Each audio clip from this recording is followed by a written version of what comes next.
And guess what? Once they finish, they go right back to that migrant shelter where they're not paying any rent. They're already getting government subsidies. They're getting EBT. They're getting $300 to $400 a day. They're getting a free phone. They're getting free health care. So these are the facts. All right, business owner.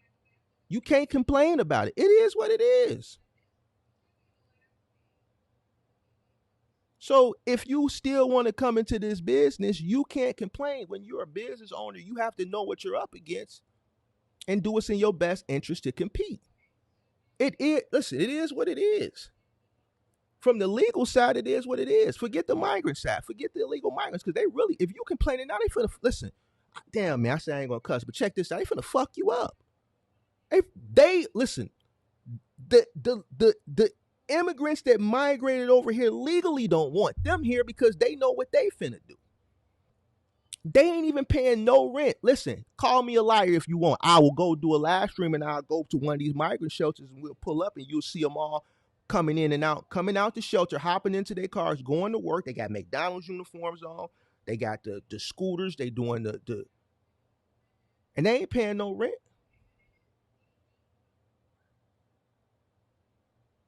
So how much money you think they save?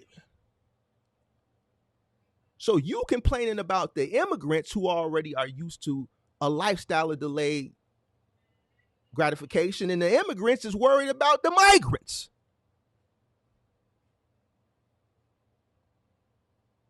So guess what, business owner?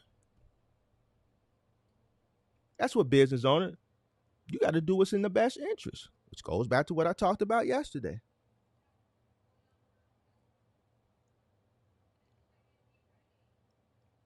What you gonna do? You got two options.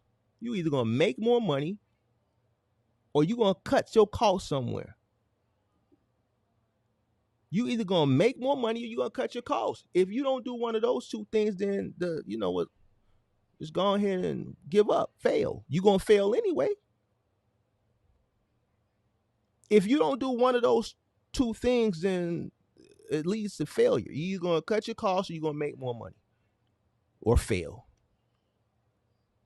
The fact of the matter is, competition is competition, regardless of the circumstance.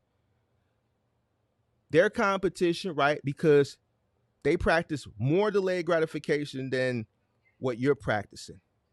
All the way down to living 3 or 4 families in a 2-3 bedroom home. You're not gonna do that. You're not gonna do that. That competition ain't no difference than, let's say, me coming in, who knows this industry inside and out, who's going to go out and acquire older trucks, who's going to keep my costs down, and I'm going to come into that terminal that you running, and I'm going to take your food off the table. You can't be like, well, man, Mark, you got way more years. You know how to navigate. It's not fair. These old guys that's been in trucking for over a decade coming in and messing the game up for us because we still learning. We still trying to go through the learning curve. That ain't fair. Listen to how that shit would sound.